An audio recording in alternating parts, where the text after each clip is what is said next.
할렐루야.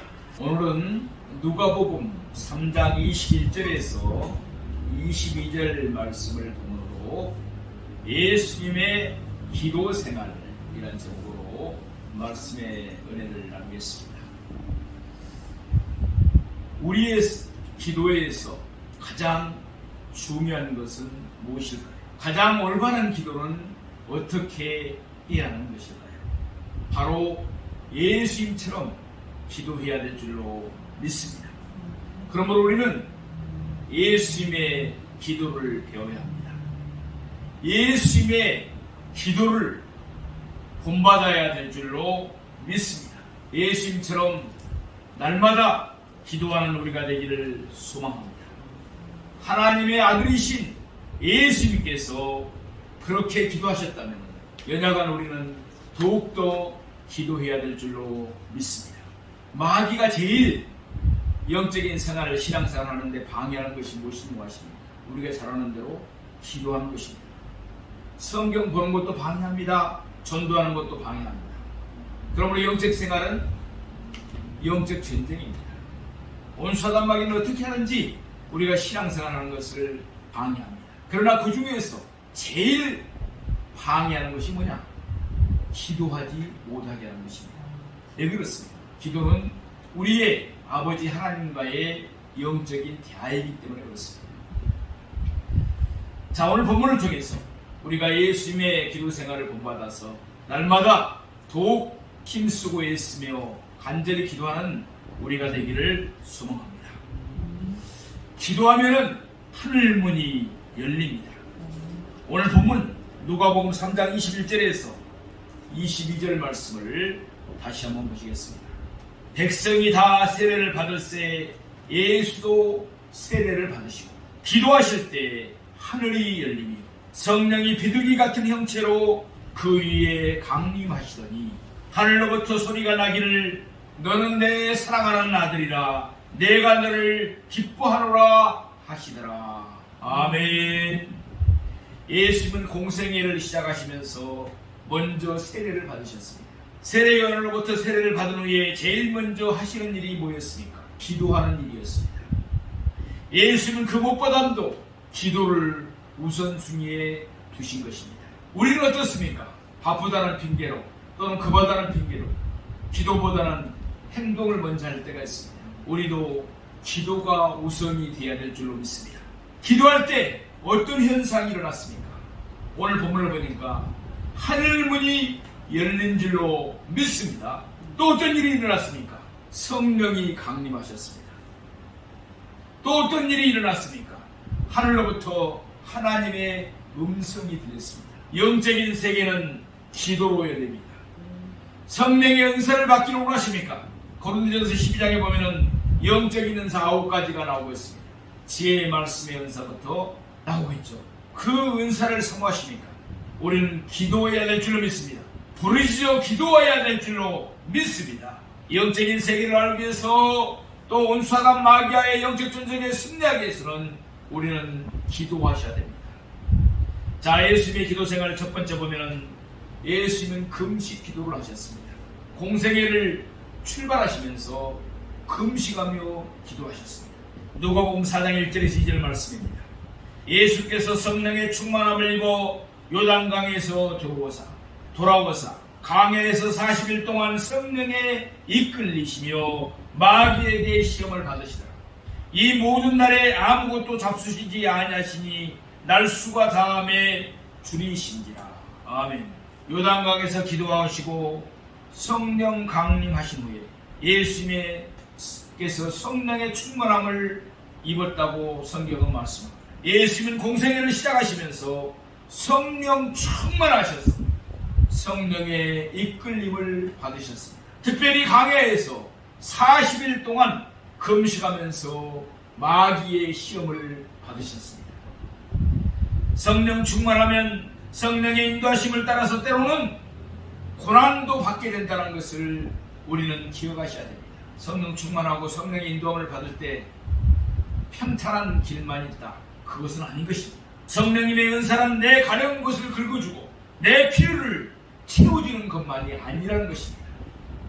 주님의 사역을 위해서 주님의 뜻을 이루어드리기 위해서 나의 헌신과 희생도 요구하고 계심을 우리는 알아야 합니다. 시편 35편 13절에 보면은 나는 그들이 병들었을 때 굵은 베옷을 입으며 금식하여 내 영혼을 괴롭게 하였더니 내 기도가 내 품으로 돌아왔도다 라고 말씀합니다. 두 번째, 예수님은 하루의 출발을 새벽 기도로 출발하셨습니다. 마가복음 1장 32절에 35절 말씀에 보면 저물어 해질 때 모든 병자와 귀신 들린 자를 예수께 데려오니 온 동네가 그 문 앞에 모였더라. 예수께서 각종 병이 든 많은 사람을 고치시며 많은 귀신을 내쫓으시되 귀신이 자기를 나름으로 그 말하는 것을 허락하지 아니하시더라. 새벽 아직도 밝기 전에 예수께서 일어나 나가 한적한 곳으로 가사 거기서 기도하시더니 아멘. 귀신이 귀신처럼 예수님을 알아보죠. 네. 그런데 예수님의 사역은 보통 분주한 것이 아니었습니다. 밤이 늦도록 병자들을 고치시고 귀신을 쫓아냈습니다. 어떤 때는 식사할 겨를도 없으셨습니다. 그럼에도 불구하고 예수님은 하루를 승리하기 위해서 새벽에 기도하셨다는 것입니다. 예수님은 바쁘고 힘들어도 기도로 하루를 출발하셨습니다. 우리도 예수님처럼 새벽에는 우선적으로 기도해야 될 줄로 믿습니다. 그렇다면 새벽에 기도하려면 우리는 무엇이 우선되어야 할까요? 저녁을 정복하셔야 됩니다. 저녁에 늦게 잠을 자는데 새벽에 일찍 일어난다고요? 어불성설입니다. 되지 않습니다. 새벽에 일어나서 기도하려면 최소한 밤 9시, 10시, 11시에는 잠을 자야 됩니다. TV, 컴퓨터, 스마트폰 등 미디어와의 전쟁을 해야 됩니다. 대부분 TV 보면서 스마트폰 가지고 뭘 보면서 컴퓨터로 뭐 하다가 밤에 이렇게 잠을 자잖아요. 그리스도인이 필요 없는 일에 시간을 낭비한다면 정말 예수님을 사랑하는 자라고 할 수가 없습니다. 우리는 세월을 아껴야 될 줄로 믿습니다. 시간을 아껴야 될 줄로 믿습니다. 예수님처럼 새벽을 깨워 기도하기를 작정하시니까 내일로 미루지 마십시오. 지금 결정합시다. 믿음으로 결정합시다. 시편 46편 5절에 보면 하나님이 그 성중에 계심에 성이 흔들리지 아니할 것이라. 새벽에 하나님이 도우시기로다. 아멘. 시편 57편 8절에 보면 내 영광아 깰지어다. 비파야 수금아 깰지어다. 내가 새벽을 깨우리로다 라고 말씀합니다. 세 번째, 예수님은 철야기도 하셨습니다. 밤새워 기도했다는 것입니다. 누가복음 6장 12절 13절 말씀에 보면 이때 예수께서 기도하시러 산으로 가사 밤이 새도록 하나님께 기도하시고 밝음에 그 제자들을 부르사 그 중에서 12를 택하여 사도라 칭하셨으니 아멘. 예수님은 금식기도 새벽기도뿐 아니라 필요할 때는 밤을 세워서 철야기도 하셨습니다. 어떤 사람들은 그렇게 많이 오래 기도해야만이 하나님이 듣느냐 라고 말하는 사람이 있습니다. 중언부언의 기도를 오해한 말인데 이엄청만한 말입니다. 하나님이신 예수님도 밤을 새워 가면서 기도하셨다면 우리도 때로는 그렇게 해야 될 줄로 믿습니다. 하나님과의 사랑의 대화는 길게 할수록 좋습니다. 기도는 뭡니까? 나의 사랑하는 하나님과의 대화입니다. 예수님은 철야 기도에 제자들을 부르셨습니다. 그 중에서 12를 택하셨습니다. 그리고 그들을 사도로 칭했습니다. 주님은 12제자들을 선택하기 전에 철야 기도하셨다는 것입니다. 우리도 중대한 결정 앞에 있을 때는 철야 기도에서 하나님의 응답을 받고 행하는 우리가 되기를 소망합니다. 그래야만이 실수를 덜 할 수가 있습니다. 아니, 안 할 수가 있습니다. 네 번째, 예수님은 산기도를 하셨습니다.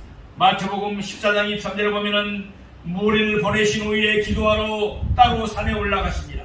저물매 거기 혼자 계시더니 아멘.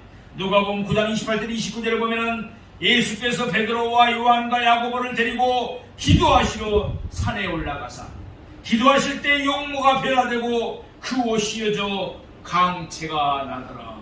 아멘. 예수님은 당시에는 길고 간절하게 기도할 수 있는 공간이 없었습니다. 회당에서도 그렇게 길게 기도할 수가 없었습니다. 그렇기 때문에 예수님은 때때로 산에 가서 기도하셨습니다. 예수님이 산에 가서 기도하셨다면 우리도 때때로 산이나 특별한 곳에 가서 하나님 앞에 마음껏 기도해야 될 줄로 믿습니다. 특별히 산기도는 야성을 키울 수가 있습니다. 마음껏 부르짖어 기도할 수가 있습니다. 기도할 때, 부르짖어 기도할 때 악한 원수사단마귀에 싸워서 이길 수 있는 성령의 권능을 우리에게 주님이 덧입혀 줄 줄로 믿습니다. 사랑하시는 여러분, 무엇이 문제가 있어서 예수님께서 산에 가서 기도하신 것이 아닙니다. 예수님은 기도가 필요 없었을까요? 아닙니다. 우리가 생각할 때 하나님인 예수님, 또 예수님의 아들로 우리가 말하는 예수님께서 그분이 무슨 기도가 필요가 있었을까?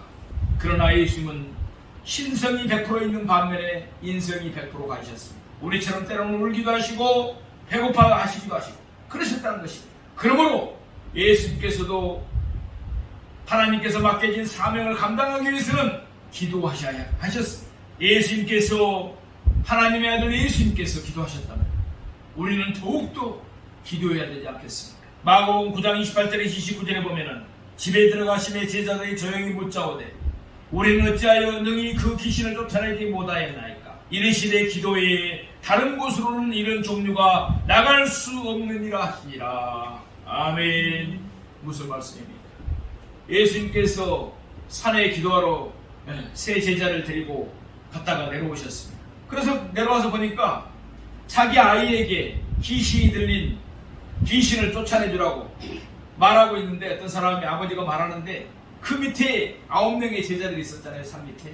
그때 제자들이 예수님의 제자들이 귀신을 쫓아내지 못한 거예요. 왜 그랬을까요? 마가복음 6장 12절 13절에 보면은 예수님의 제자들도 귀신을 많이 쫓아냈다고 그랬습니다. 그런데 그들은 왜 귀신을 쫓아내지 못했을까요? 주님께 물어봅니다. 왜 우리가 귀신을 쫓아내지 못했을까요? 예수님 말씀하십니다. 기도 외에는 다른 곳으로는 이런 종류가 나갈 수 없느니라. 아멘. 예수님 뭐라고 하십니까? 기도 외에.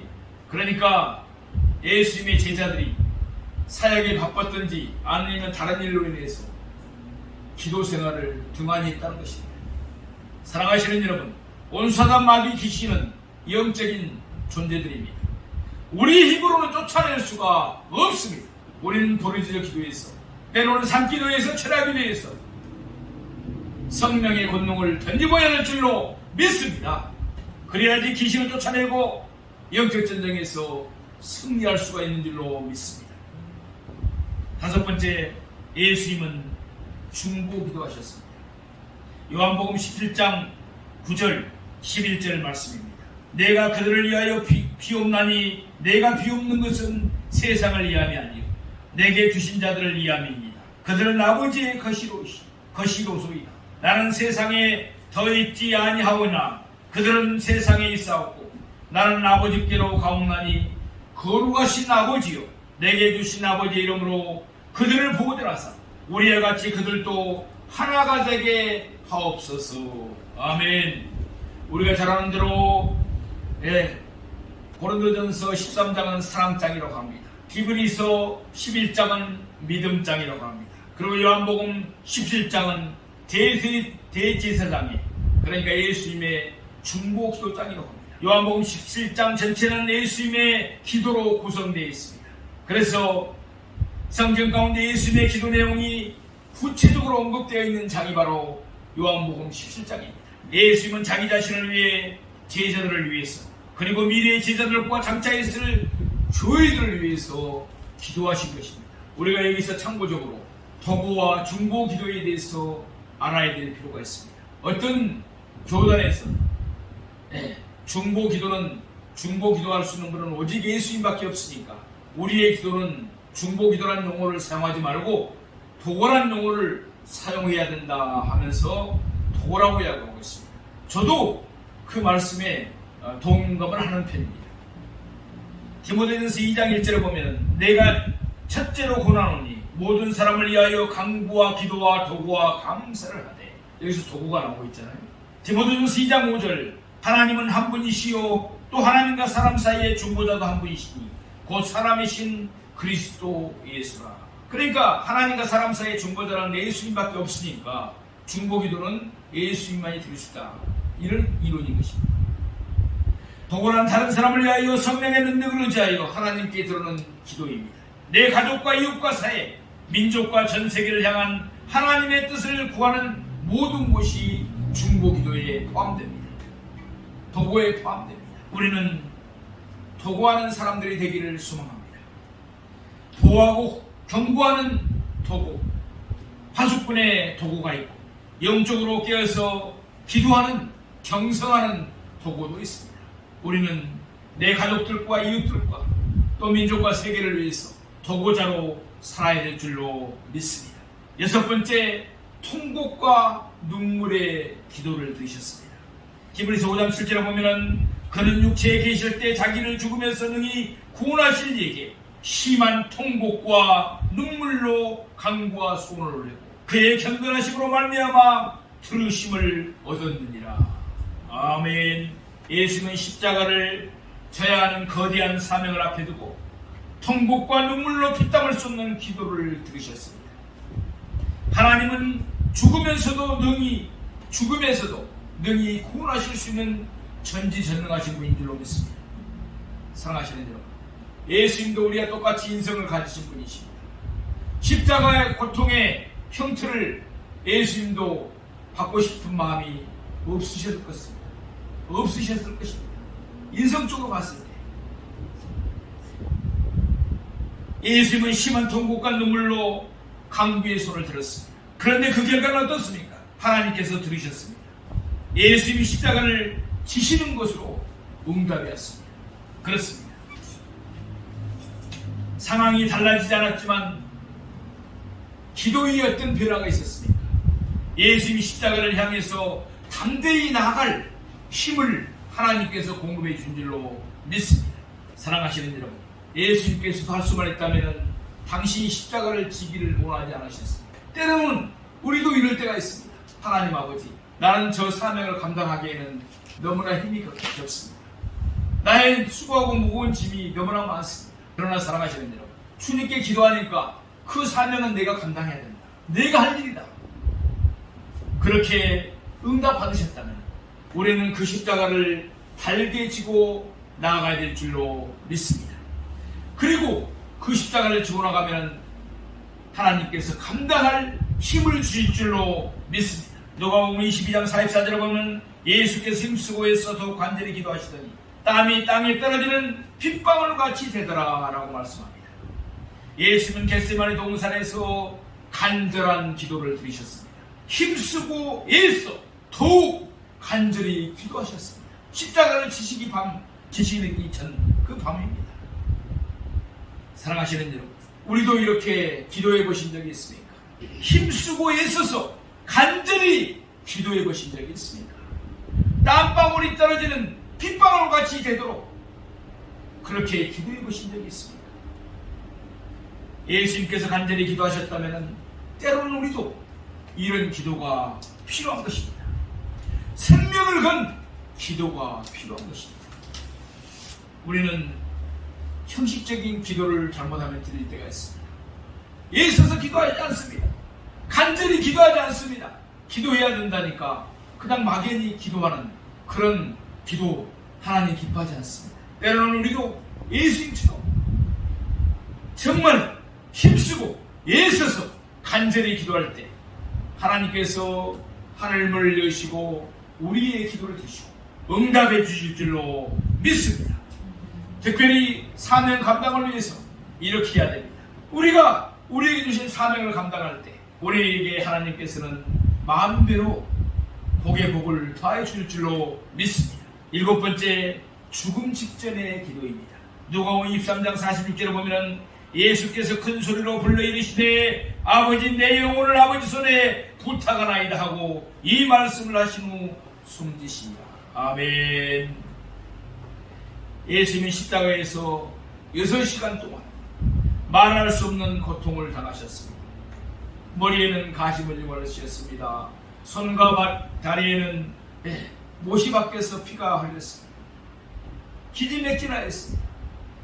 그런데 어떻게 기도했다고 그랬습니까? 큰 소리로 아버지 내 영혼을 아버지 손에 부탁하나이다 라고 기도했다고 했습니다.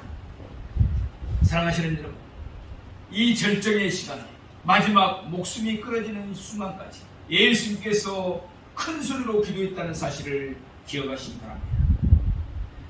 이 앞주에 하늘의 권능이 많은 부르짖는 기도에 대해서 말씀을 선포했습니다. 우리는 때로는 성경 말씀을 묵상하면서 묵상 기도도 필요합니다. 그러나 우리는 할 수만 있다면 큰 소리로 부르짖어 기도해야 될 줄로 믿습니다. 그 기도 하나님 받으십니다. 성령의 권능이 임합니다. 마귀와의 싸움에서 승리할 수 있는 지름길이 바로 큰 소리로 부르짖어 기도하는 것입니다. 예수님이 땅에서 육신을 입고 마지막 남기신 그 애절한 부르짖음의 의미는 무엇일까요? 우리에게 무엇을 가르치고 싶으셔서 그렇게 기도하셨습니까? 예수님의 마지막 기도는 무엇을 위한 기도였습니까? 영혼을 위한 기도였습니다. 가장 중요한 것이 영혼을 위한 기도임을 가르쳐주고 있습니다. 이 땅에서 아무리 권력이 많고 명예가 많고 돈이 많더라도 예수를 믿지 않으면 결국 지옥에 떨어집니다. 이 땅에 우리가 살면서 세 가지 집이 있다고 합니다. 첫째로는 우리가 우리 어머니 뱃속에서 있는 기간 10개월 동안 자궁이 있습니다. 우리의 집이었죠. 그리고 이 땅에 살면서 우리가 사는 집들입니다. 때로는 어떤 분은 아파트에 살고 때로는 빌라에 살고. 왜? 우리의 집들이 있죠. 그러나 우리 집에서 얼마나 살겠습니까? 이 땅에 사는 기간이 얼마나 되겠습니까? 요즘 수명이 늘어나서 100년 또 뭐 110년 산다고 합시다. 짧습니다. 그러나 우리가 영원히 살 집이 있습니다. 그것은 바로 천국 천당인 줄로 믿습니다. 그러나 예수를 믿지 않은 사람들은 지옥 형벌을 받았습니다. 네. 그곳에서 영원한 고통을 받으며 사는 것입니다. 이 사실을 우리 신비에 새기십시다. 정말 나의 자녀들이, 나의 남편이, 나의 아내가 지옥 가지 않도록 우리는 정말 더욱더 그들을 위해서 기도해야 돼요. 전도해야 될 줄로 믿습니다. 그게 가장 큰 일이기 때문입니다. 그러므로 예수님의 기도가 뭡니까? 내 영혼을 주임선에 부탁합니다. 그들의 영혼이 그들이 지옥 가지 않도록 우리들도 그들의 영혼을 위해서 기도해야 될 줄로 믿습니다. 사랑하시는 성도 여러분, 과거 한국교회는 가장 성경적인 기도, 예수님을 닮은 본을 받아서 기도하였습니다. 우리 한국교회들은 금식 기도를 많이 했습니다. 예수님처럼 어떤 분은 40일을 금식하고 어떤 분은 매일이라도 금식하면서 기도하며 부르짖었던 것입니다. 그리고 자기를 겸손히 낮추고 하나님 앞에 나갔던 것입니다. 또 우리 한국교회는 새벽 기도로 유명해졌습니다. 세계적으로 새벽 기도하는 교회는 우리 한국교회밖에 없다고 합니다. 그런데 지금은 어떻습니까? 새벽 기도하는 사람들이 갈수록 줄어들고 있습니다. 안타까운 일이 아닐 수가 없습니다. 또 우리 한국교회는 철야 기도했습니다. 밤을 새워서 기도하였습니다. 그런데 요즘은 교회에서 철야 기도한다고 해도 어떻습니까? 보통 1시간, 2시간, 3시간 하고는 끝내버립니다. 그리고 철야 기도했다고 합니다. 또 산기도를 했어요. 많은 사람들이 산에 올라가서 밤이 철야로 기도했던 것입니다. 저는 어떤 저를 성경 공부를 가르쳐 주셨던 그 목사님은 이런 내용을 알려주신 적이 있습니다. 저희들에게 이야기하셨습니다. 참으로 영적인 또 지적이고 아주 영성과 지성이 갖춰오신 또 인성이 갖춰오신 목사님이 계셨습니다. 김누구 목사님이십니다. 그 목사님은 산기도도 많이 하셨는데 한겨울에 눈이 막 내리는 겨울에도 산에서 이렇게 모포를 뒤집어 쓰고 기도하셨다는 거예요. 근데 사람이다 보니까 자기도 모르게 저녁에 산에 기도하다가 잠이 들었어요. 그럼 어떻습니까? 잠도 멀어 죽습니다. 근데 아침에 일어나 보면 큰 발자국이 있더라는 것입니다. 그리고 그 옆에 털들이 떨어져 있어요. 보니까 호랑이 털들이라. 그런 일이 실제 있었다는 것입니다. 그 깊은 산 중에서 목숨을 걸고 눈이 내리는 그 추운 날씨에 기도하는 하나님의 종을 하나님은 호랑이를 보냈어. 딱 떼안게 만들었어. 호랑이. 그 하나님의 종을 지키고 보호하신 줄로 믿습니다. 실제 그런 일이 있었다는 것입니다. 사랑하시는 여러분, 우리도 할 수만 있다면 산기도도 하셔야 됩니다. 그래서 이 야송도 빌리시고 정말 성령의 공능도 받아서 날마다 영적적인 승리하기를 소망합니다. 다섯째, 우리 한국교회도 땀을 흘리며 부르짖는 기도를 했었던 교회들입니다. 정말 교회에서 부르짖어 기도하고 산에서 기도하고 땀 한 방울 흘리면서 기도했습니다. 사랑하시는 여러분, 기도하는 일이 쉽습니까? 어렵습니다. 마귀가 무엇보다도 방해하는 것이 기도라고 말씀드렸습니다. 그리고 부르짖어 기도하면 체력적인 소모도 많습니다. 예, 영적 전쟁이기 때문에 마귀의 싸움인데다가 부르짖어 기도하니까 체력적인 소모도 많습니다. 사랑하시는 여러분, 땀을 흘리며 힘쓰고 있어서 부르짖어 기도해서 하나님의 응답을 받는 우리가 되기를 소망합니다. 사탄은 우리가 기도하는 것을 방해합니다. 마귀 귀신의 세력들은 우리가 기도하지 못하게 해서 기도하지 못하게 바쁘게 만들고 또 피곤하게 만들고 그렇습니다. 우리는 어떻게 해야 될까요? 주님이 오시기 가까워지는 이 시대에 교회의 정체성을 회복하고 예수님의 본을 받아서 기도에 더욱 힘써야 될 줄로 믿습니다. 특별히 코로나 바이러스 상황, 이 팬데믹 상황에서 더욱 예수님을 본받는 기도가 필요합니다. 그래야만 우리가 승리할 수가 있습니다. 우리는 주여 삼창을 하면서 기도할 때가 많습니다. 우리 교회도 그렇습니다. 이것이 세계화가 돼서 미국이나 중국이나 또는 유럽이나 다른 나라에도 기도할 때 주여 삼창 후 기도하는 교회들이 많다는 것입니다. 얼마나 감사한지 모릅니다. 저도 이 주여 삼창에 어디에서 나왔을까? 어디에서 연원이 됐을까? 성경을 또 찾아보게 됐습니다. 주여 삼창은 보면 다니엘서 9장 19절에 나오는 것을 봅니다. 주여 들으소서, 주여 용서하소서, 주여 귀를 기울이시고 행하소서, 지체하지 마옵소서. 또 주여를 부르고 기도하는 것은 사도행전 7장 60절에 보면은 무릎을 꿇고 크게 불러 이르되 주여 이 죄를 그들에게 돌리지 마옵소서. 누가 기도하고 있습니까? 스데반 집사가 기도하고 있습니다. 하나님께서 이 기도를 들으시고 하나님 보좌 옆에 계신 예수님께서 일어서셨다고 했습니다. 하늘문이 열려서 보니까 예수님이 일어서 계십니다. 사랑하시는 여러분, 오늘 우리는 예수님의 기도 생활에 대해서 상고해 봤습니다. 예수님처럼 우리도 때로는 금식하며 기도하십시다. 산에 가서 기도하십시다. 철야하며 기도하십시다. 새벽 기도에 더욱 힘쓰십시다. 그래야 날마다 예수님의 성령의 큰 공능을 덧입고 또 예수님의 사랑을 덧입어서 사랑의 종들로 날마다 영적적인 승리하는 저와 여러분이 되시기를 주님의 이름으로 축원드립니다.